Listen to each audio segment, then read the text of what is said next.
Ganguly. First part.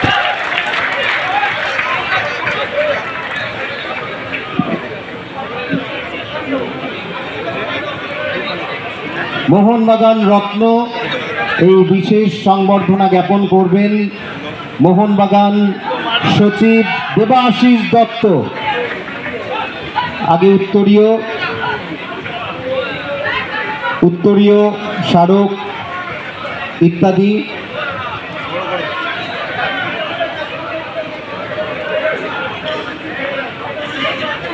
শ্রদ্ধেয় অরূপ বিশ্বাস উত্তরীয় দিয়ে সংবর্ধনা জ্ঞাপন করলেন। পুষ্পস্তবক শ্রদ্ধেয় কুণাল ঘোষ,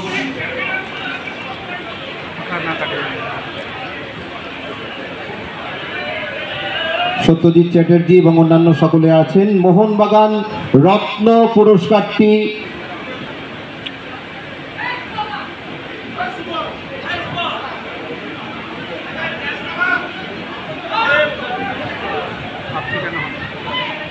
এনটিপিসির পক্ষ থেকে সংবর্ধনা জ্ঞাপন উত্তরীয় দিয়ে শ্রদ্ধেয় সুদীপ নাগ, রিজিওনাল এক্সিকিউটিভ ডাইরেক্টর।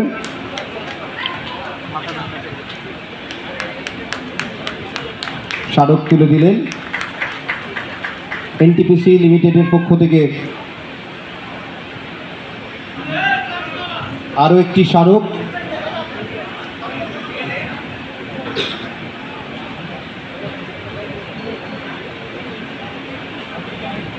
সুন্দর একটি স্মারক আমাদের মহারাজ প্রিন্স অফ ক্যালকাটা সৌরভ গাঙ্গুলির হাতে।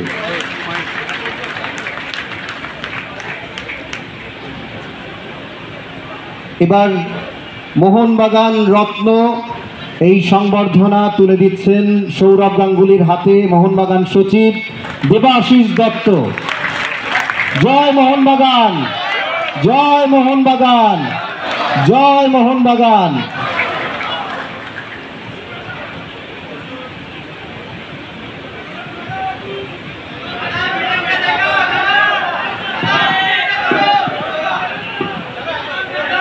সৌরভ গাঙ্গুলির কথা শুনবেন তো? ঘুরে যাবে বাইরে করো, এটা একটু ধরো।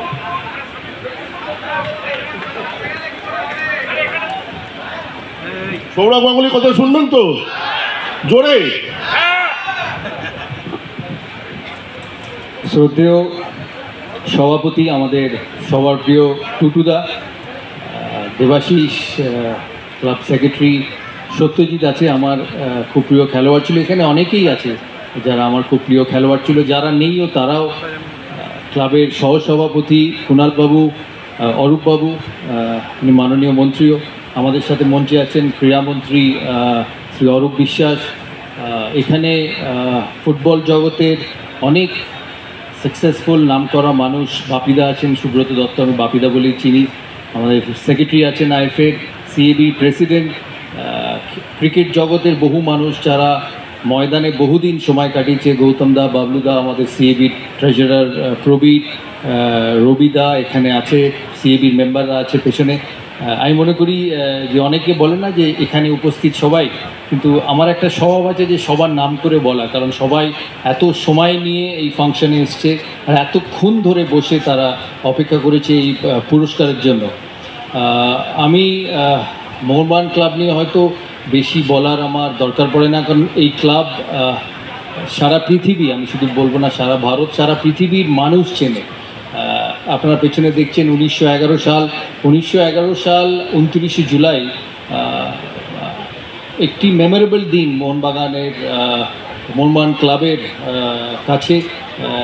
যে কুণালবাবু বলছিলেন আগে মোহনবাগান, কারেক্ট করবেন আমার, প্রথমে হয়তো এই ক্লাব মোহনবাগান অ্যাথলেটিক ক্লাব ছিল না, মোহনবাগান স্পোর্টিং ক্লাব ছিল। তারপর সেখান থেকে এক সাহেব এই ক্লাবের নাম পাল্টায় যে এখানে তো সব রকম খেলা হয় না, তাই এখানে মোহনবাগান অ্যাথলেটিক ক্লাবই ঠিক নাম দেওয়া উচিত। 1889 সালে এই ক্লাবের স্থাপন, 15ই আগস্ট। আর কয়েকদিন বাদে, আমি জানি না দেবাশিস দা ওই দিনটি সেলিব্রেট করেন কি না।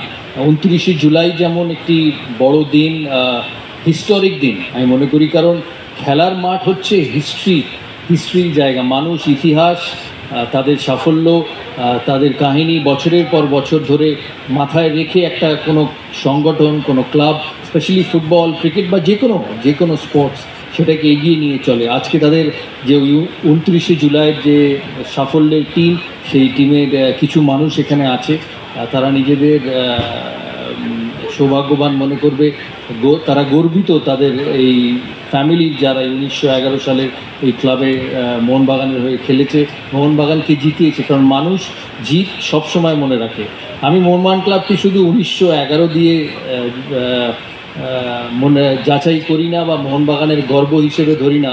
আমি তখন সেন্ট জেভিয়ার স্কুলে পড়তাম এখানে, তখন একটু আধটু ক্রিকেট খেলতাম, কিন্তু তখন আমার ছোটোবেলার বড় হওয়া হচ্ছে ফুটবলের মাঠে। আমি রোজ 4টের সময় এই র্যাম্পাটে বাবার, তখন আমার মেম্বারশিপ কার্ড ছিল না, বাবার মেম্বারশিপ কার্ড নিয়ে খেলা দেখতে আসতাম। আর আমি আসতাম প্রতিটি খেলা দেখতে।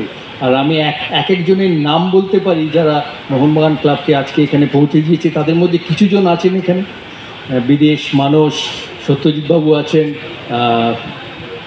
নাইমদা আছেন, পেছনে অমলরাজ হায়দ্রাবাদের মানুষ আছেন, আরও প্রশান্ত, বাবলুদা ছিল, আমি জানি না বাবলুদা কোথায় গেলেন, সুব্রত ভট্টাচার্য, তারপরে অলোক ভট্টাচার্য, অলোক মুখার্জি, কমটন দত্ত। আমি মাজিদ ভাস্করেরও খেলা দেখেছি কলকাতা ফুটবল মাঠে, যদিও সে ইস্টবেঙ্গলের হয়ে খেলেছে। তাই মোহনবাগান ক্লাব শুধু 1911-ই থেমে নেই। মোহনবাগান ক্লাব বছরের পর বছর প্রচুর রত্ন দিয়েছে কলকাতা ফুটবলকে, ভারতীয় ফুটবলকে। দেবাশিসদা যেটা বললো যে আমরা প্রতি বছর রত্ন দিই, একজনকেই দিতে পারি, আর তাই নিয়ে হয়তো সমালোচনা হয়, তাই নিয়ে হয়তো কথা হয় যে একে না দিয়ে ওকে দেওয়া উচিত। কিন্তু আমি মনে করব যে উনি খুব ভালো জায়গায় আছেন, যে একটা মোহনবাগান ক্লাবের সেক্রেটারি হয়ে ওনাকে বেশি চেষ্টা করতে হয় না রত্ন খুঁজে বার করার। কারণ এই ক্লাব যেটা বলেছে যে বছরের পর বছর রত্ন দিয়ে এসেছে, আর ভবিষ্যতেও দেবে। আর এই মঞ্চ ভবিষ্যতে, আজকে হয়তো আমার দিন, আমার সময়, কিন্তু ভবিষ্যতে বহু নাম করা, বহু ভালো, বহু কৃতি প্লেয়ারের মঞ্চ হয়ে উঠবে এই মোহনবাগানের 29শে জুলাই। সবাইকে অনেক শুভেচ্ছা।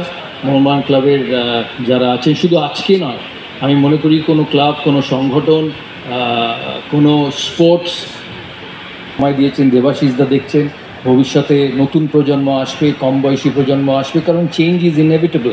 তাই যারা এতদিন ধরে এই ক্লাবকে এগিয়ে নিয়ে গেছে তাদেরকে অনেক শুভেচ্ছা। এখন ব্যাটন এনাদের হাতে, ভবিষ্যতে ব্যাটন এনারাও কারোর হাতে দেবে। আমি মনে করি sports is like a relay race, you keep passing the successful baton from one individual to the another. আর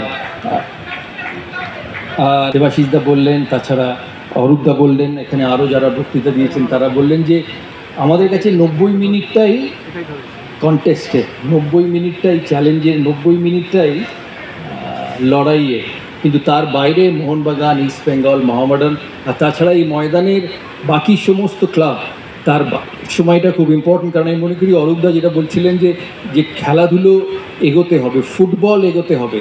আর আমি ওনার সাথে প্লিজ কিছু মনে করবেন না, কারণ আমি একজন খেলোয়াড়, আমার কাছে খেলার কোয়ালিটি, খেলার মান, খেলা এগিয়ে যাওয়াটা সবচেয়ে জরুরি। তবেই স্পোর্টসটা বছরের পর বছর সার্ভাইভ করবে, সে ফুটবল হোক, ক্রিকেট হোক, অ্যাথলেটিক্স হোক, যে কোনো খেলা হোক, হকি হোক। তাই ওনার যে আজকে কথা, যে হয়তো বাংলা সন্তোষ ট্রফি জেতেনি, বাংলায় ভারতের, পশ্চিমবাংলার বাইরের প্লেয়ার অনেক খেলে, ক্রিকেটেও তাই আছে, ক্রিকেটেও এই জিনিস আমরা দেখি, থেকে প্লেয়াররা বিভিন্ন সময় ঘুরে ঘুরে খেলে। ক্লাব ছিল ঐক্য সম্মেলনী, বড় ক্লাব ছিল, তারা যখন এখানে ফুটবল খেলা হতো তারা বড় ক্লাবদের সাথে টেক্কা দিয়ে ফুটবল খেলতে। সত্যজিৎদা বলবে, কারণ আমি ওনার খেলা দেখেছি।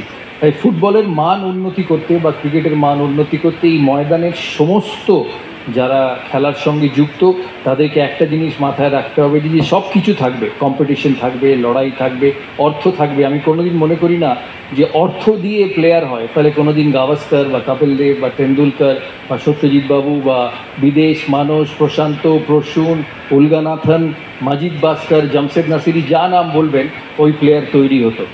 মনে করি স্কিল ক্যালিবার ইজ প্রপোর্শন। মানুষের ইচ্ছে, মানুষের সাহস। তাই আশা করব যারা খেলাধুলোর সঙ্গে যুক্ত, এখানে আজকে অনেকে অ্যাওয়ার্ড পেয়েছে, কেউ ফুটবল, কেউ ক্রিকেট, কেউ অ্যাথলেটিক্স, বিভিন্ন অ্যাওয়ার্ড পেয়েছে আজকে। আশা করব তারা এই কথাটি মাথায় রাখবেন যে তাদের উন্নতি, তাদের ওপরে পৌঁছানো, তাদের ভালো খেলোয়াড় হওয়া তাদেরই হাতে। আর আমি অনেক সময় শুনতে পাই পয়সা নেই, ফেসিলিটি নেই।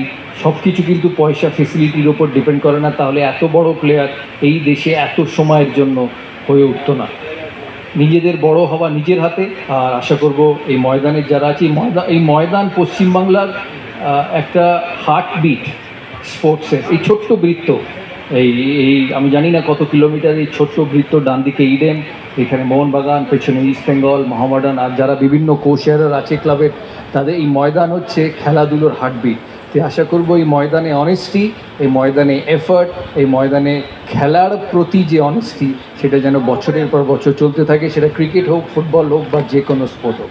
আমি মোহনবাগানের সদস্যদের, যারা অফিস বেয়ারার আছেন, তাদেরকে অনেক অনেক ধন্যবাদ জানাই আমাকে এই মোহনবাগান রত্ন দেওয়ার জন্য। কারণ আমার বহু সময় কেটেছে ওই র্যাম্পাটের কোণে, একটা মাত্র প্র্যাকটিস পিচ থাকতো, কারণ মাঠটা তখন ফুটবলের জন্য ব্যবহার হতো। একটা মাত্র প্র্যাকটিস পিচ থাকতো, সেখানে আমরা দুপুরবেলা 1টার পর, কারণ সকালবেলা স্কুল কলেজ করে 1টার পর এসে ঘন্টার পর ঘন্টা সময় কাটিয়েছি। তাই এই স্মৃতি, এই সময় সারা জীবন থেকে যাবে। কারণ খেলা এমনই একটা জিনিস যে খেলোয়াড়ের সময়টাই সারা জীবন থাকে। খেলার পরে সে হয়তো অনেক কাজ করে, অনেক সুযোগ সে পায়, অনেক অর্থ উপার্জন করে, কিন্তু ওই যে 22 গজে খেলা বা এই মাঠে এই বক্স থেকে ওই বক্সে ফুটবলের পাস করা, সেটা সারা জীবন থেকে যাবে। তাই অনেক অনেক ধন্যবাদ টুটুবাবু, দেবাশিসদা, মোহনবাগান ক্লাবের সদস্যরা আমাকে এই মোহনবাগান রত্ন দেওয়ার জন্য। দেবাশিসদা বললেন যে ক্লাবের সাপোর্টাররা খুব ইম্পর্ট্যান্ট। আমি নিশ্চয়ই মনে করি ক্লাবের সাপোর্টাররা ইম্পর্ট্যান্ট, কিন্তু মনে রাখবেন ক্লাবের সবাই ইম্পর্ট্যান্ট। সাপোর্টার, প্লেয়ার, অফিসিয়াল সবাই ইম্পর্ট্যান্ট। কারণ এই তিনটে জিনিস একসাথে থাকলে তবেই উন্নতি হবে। আর সদস্যদের একটা কথা বলি যে অল্পে সন্তুষ্ট হবেন না, যে মোহনবাগান ক্লাব জিতলো বা সব ভালো, স্ট্যান্ডার্ডে সন্তুষ্ট হবেন। 2টো গোল হলো, 1টা জিতলো, 2টো জিতলো, তাতে সদস্য হবেন না। তাই এখানে দাঁড়িয়ে যারা দিনের পর দিন এই র্যাম্পাটে খেলা দেখেন, খেলার মান পড়লে ক্লাবকে জানাবেন যে শুধু জিতলে হবে না, অন্য লেভেলে কিভাবে স্পোর্টস হয় সেই লেভেলের থেকে স্ট্যান্ডার্ড নেমেছে কিনা সেটা মাথায় রেখে এগোতে হবে। যাই অনেক কিছু বললাম, একটা কথা বলবো ভেবেছিলাম, দেবাশিসদা আছে, দেবাশিসদা আমাদের খুব কাছের মানুষ, উনি একমাত্র জার্নালিস্ট এখনও হাতে ম্যাচ রিপোর্ট লেখেন। ভাবলে আপনাদের অবাক হবেন যে কম্পিউটারের দুনিয়ায়, যেখানে মানুষ কম্পিউটার ভয়েস মেসেজে খেলার রিপোর্ট পাঠায়, উনি এখনও হাতে লেখে মেসেজ পাঠান। ওনার কিন্তু এই টেলিফোনের লাইন কাটার গল্প প্রচুর আছে। একটা ছোট্ট বলি শেষ করার আগে, আমি যখন লর্ডসে প্রথম সেঞ্চুরি করি, দেবাশিসদা আমায় ঠিক ধরে ফেলেছে আমার হোটেলে 5:30টার সময়। আমার সাথে 5 মিনিট 10 মিনিট কথা হয়ে যাওয়ার পর তা দেবাশিসদা বললেন, তুই এখন কোথায় যাবি? আমি বললাম, এই আমার কাকার বাড়ি যাব, কাকা এখানে থাকে, কাকা খুব খুশি, কাকার সঙ্গে দেখা করতে যাব। ওখানে ফোন কাটতে পারেননি, কারণ এটা কলকাতায় ছিল, ওটা ইংল্যান্ডে ছিল। আমাকে বললো ফোনটা রেখেই ঘর থেকে বেরিয়ে যা। বললাম কেন, কিসের এত তাড়া? না, বাকিরা যাতে করতে না পারে, তাই এখানে ফোন কাটা, ওখানে ফোন রাখা। তাই ওনার ফোনের অনেক গল্প আছে। He is an absolute special journalist. তাই অনেক অনেক ভালোবাসা, অনেক অনেক শুভেচ্ছা। খেলোয়াড়দের সাথে ঘুরে তাদের জীবন কেটেছে, তাই ভালোবাসা সবসময় থাকবে, শ্রদ্ধা সবসময় থাকবে। And may you stay fit and healthy. এখানে নঈমদা আছেন, এখানে টুটুদা আছে, এখানে অনেক সিনিয়র লোক আছে, দীপঙ্কর দা আছে, আমার প্রথম মোহনবাগান ক্লাবের সেক্রেটারি ছিল যখন আমি ফুটবল খেলতাম, ক্রিকেট খেলতাম, আছে। আশা করি সবাই সুস্থ থাকবেন। টুটুদা এখনও হুইল চেয়ারে মোহনবাগান ক্লাবে আসে। It's an absolute inspiration. তাই ভালো থাকবেন, সবাইকে আমার অনেক অনেক শ্রদ্ধা, ভালোবাসা। আর যাতে মোহনবাগান, ইস্ট বেঙ্গল, মোহামেডান, বাংলার ফুটবল এগোক। বাংলার ফুটবল, আমি প্রায় বলে থাকি, আমি হয়তো বেশি কথা বলি যে কেন ওয়ার্ল্ড কাপ খেলে না। আশা করি একদিন না একদিন আমার বেঁচে থাকার জীবনে একদিন না একদিন বাংলার ফুটবলকে আমি ওই জায়গায় দেখতে পাবো। নমস্কার, ধন্যবাদ। I am extremely happy and proud. আজকে আমরা সবাই মিলে তাকে অভিনন্দন জানাই। এই মঞ্চ থেকে মহিলা তীরঞ্জয়ীতে শুটার পেয়েছে, রাইফেল শুটিংয়ে ব্রোঞ্জ পেয়েছে। সরো কিছু বলবে? আমি এটা জানতাম না, দেবাশিস এখন বললো যে সোনা জিতেছে, ব্রোঞ্জ জিতেছে তীরঞ্জা জিতে। যদি অলিম্পিক্সে গিয়েও মেডেল জিততে পারে, ভারতীয় ফুটবল একদিন ওয়ার্ল্ড কাপ খেলতে পারে। শুধু 50টা প্লেয়ার চাই যারা রোজ সকালে যখন মাঠে আসবে আর বল নিয়ে মাঠে প্র্যাকটিস করবে, বিশ্বাস করবে যে আমরা একদিন ইয়ামালের পাশেও খেলবো। 16 বছরের ইয়ামাল যদি ইউরোতে ফাইনাল খেলতে পারে স্পেনের হয়ে। ধন্যবাদ। এবং লাস্ট সৌরভকে যেটা দেওয়া হয়েছিল চেক, তিনি ক্লাবকে ফেরত দিয়েছেন, বলেছেন ইউথ ডেভেলপমেন্টে এই টাকাটা ব্যয় করার জন্য। তার জন্য একটা জোরে হাততালি হয়ে যায়। উনি আমাকে টাকাটা দিয়ে, সৌরভ বলল সব জিনিস বলার দরকার নেই, কিন্তু আমি কাউকে কিছু লুকাই না, কারণ আমার শক্তি হচ্ছেন সদস্য সমর্থকরা, তাদেরকে বলবো না তো কাকে বলবো। যাই হোক, এরই নাম সৌরভ গাঙ্গুলি। সবাইকে ধন্যবাদ, নমস্কার।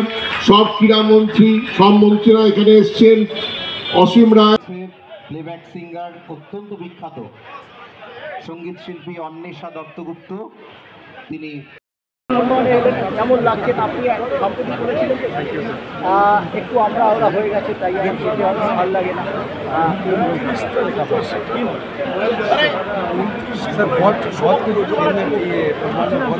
সকাল থেকে আমরা দেখেছি একটা জনস্রোত দেখেছি, জনপ্লাব हिंदी में सर, बंगाली में ठीक है। आज जो आप आए हैं मोहन बागान क्लब में, ये फुटबॉल के बारे में थोड़ा सा भी बताइए, हम लोग जानना चाहते हैं आजकल फुटबॉल में क्या हो रहा है पूरा इंडिया में। होने वाला है उसको ये डिसाइड कर रहे हैं, डिसीजन लिए हैं। सर रुकिए। I am very happy it's really very speech by historical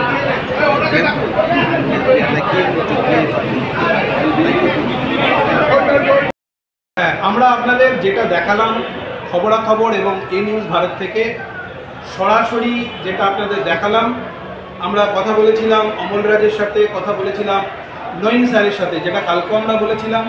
আজকে আমরা চেষ্টা করেছিলাম সৌরভ গাঙ্গুলি, অর্থাৎ আমাদের পশ্চিমবঙ্গের এবং সারা ভারতের দাদা, তাকে করতে চেয়েছিলাম, কিন্তু দুর্ভাগ্যবশত আমাদের সেটা হয়নি। তো যাই হোক, সব মিলিয়ে আজকের প্রোগ্রাম খুব ভালো হয়েছে এবং আমরা আগামী দিনেও আরও অনেক কিছু আপনাদের দেখাতে চেষ্টা করব। আজকের মতো এখানেই আমরা শেষ করছি। ক্যামেরায় আমার সাথে রয়েছে সান্নিক। দেখতে থাকুন, সঙ্গে থাকুন এই নিউজ ভারত এবং খবর।